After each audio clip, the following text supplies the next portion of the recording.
which are protein markers indicative of neurodegenerative changes or neurodegeneration.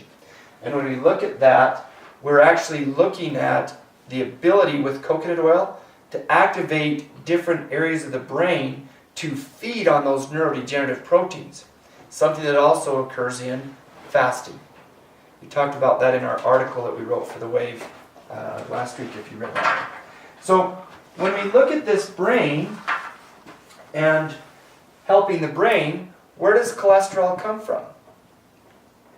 Again, our good fats that we eat, and utilized then in the amazing organ called the liver, which is a process called fatty acid metabolism. So utilization of those fatty acids to make hormones, to make brain tissue and cell tissue, and to sustain cell membranes. So cholesterol. Remember, cholesterol is the parent or mother of all hormones. So what also happens when we lower our cholesterol inappropriately? We see hormonal reduction or hormonal demise. All right? Please. You also see without the good cholesterol that they start retaining other fats that they should not? Good question. When asked the question, if we don't have good fats, does the body begin to retain other fats or bad fats? Trans fats actually preferentially are uptaken through the liver and bind in the cells quicker than good fats. So our bodies actually use trans fats faster. What are those? Trans fats are those things that make preservatives or preserves stay on the shelf longer. So chips and crackers, cookies that can stay on the shelf in a package for months, and you go and look at them like, wow, still tastes the same. Okay. Those things are incorporated rapidly in the body, and they accumulate too. In fact, so much so that it actually makes the body become, in essence, preserved, and yet it doesn't function better. Okay, so it's preserved for just keeping it from rotting faster, just like it keeps on the shelf, but it's not a healthy thing. Okay, it actually impairs its function. Great question. Any other questions there as we talk about good fats?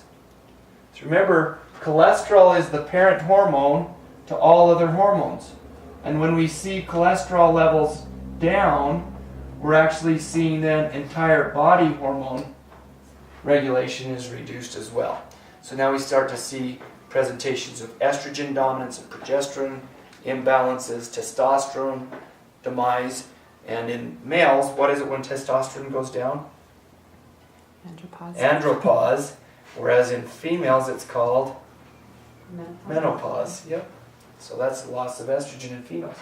Testosterone dominance then is that menopausal presentation, or early onset testosterone dominance in a female is called polycystic ovarian syndrome, or metabolic syndrome, or syndrome X. Okay? So when we look at that, that's where the body becomes insulin resistant, unable to efficiently make its energy. Testosterone becomes dominant, infertility is common, and the body goes into this confused state. So the metabolism is confused and the efficiency of this energy is lost. Now, what role does thyroid play in metabolism? You wrote liver up here again. What role does thyroid play in metabolism? Huge. Primary. Okay? Think thyroid metabolism, primary role. Thyroid, remember, activates the cell to respond in kind to be able to get energy in, and then to activate the mitochondria to be able to produce more energy. So people with the optimally functioning thyroid are warm even in a cool setting, or able to cool down in a warm setting. When we see a breakdown in thyroid function, what do we commonly see? Symptoms of dry skin, thin nails, thinning hair. We'll see weakness, lethargy, or tired or fatigue easily. Changes in sleep patterns. What do we see in a hyperactive thyroid? All those same symptoms, plus heart palpitations or racing heart, irregular heartbeats, arrhythmias, all of those may be linked directly to thyroid imbalances. And so we want to look at both liver and thyroid to encourage their function. Now, where do we get our thyroid hormones? Really, it's not by taking in more iodine. All right? Remember, salt is one of the key constituents for maintaining appropriate membrane function, and good sources of salt plus water aid us in producing our thyroid hormones. And I'm not talking about just table salt. Good sea salt. So let's put that as a good source of a sea salt. Right?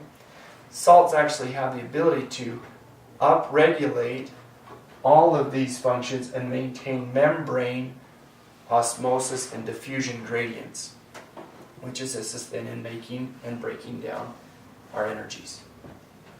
Everybody clear on that?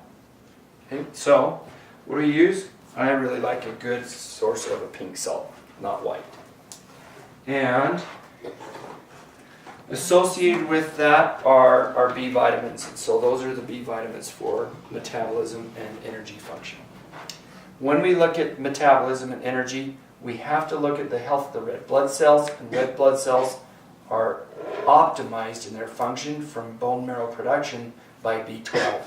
So a good source of B12 is very, very, very helpful for us. Does anybody have any question there? If you have to, like, what happens if you have too much of it? Or can you get too much of it? Good question. So the question is, can you get too much B vitamins? Very, very difficult to do. Most of the time you'll see when you start to consume B vitamins that your urine becomes very yellow. Okay, it'll be bright yellow. The more B vitamins you consume, the brighter your urine appears. Very difficult to overdose, but you can get sick if you take too much methylcobalamin or B12. You may feel a little nauseous or even lightheaded. Okay, but again, very difficult to overconsume because B12, if you're just taking an oral supplement, requires hydrochloric acid to activate intrinsic factor, which allows it to be absorbed in the distal portion of the small intestine. Most of the time, if there's not adequate amounts of intrinsic factor, you can't absorb it. So a lot of people use B12 drops, sublingual drops, so it absorbs quickly, or even a lozenge. If you take too much of that, you feel very, very sickly though. Okay, and it's difficult to just, I don't see, or have not seen, anybody really overdose on that. Christian, is that the same as the shots, like the vitamin B Great question. shots? So the question is, what about B12 injections? Exactly, bypassing an inefficient digestive system by doing injections. Yes, it's the same thing. And a lot of ladies nowadays get B12 injections for energy because of its role that it plays in the whole metabolic pathway and blood building.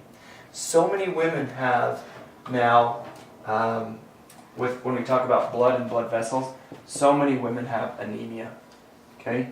Think about it. If you have uncontrolled menses or excessive bleeding during a menstrual cycle, can you build your blood back fast enough to be ready for the next month or the next 2 weeks if you're on a shorter cycle, or the next 7 days or 10 days if you're actually cycling that quickly in a perimenopausal state, or if you have uterine fibroids?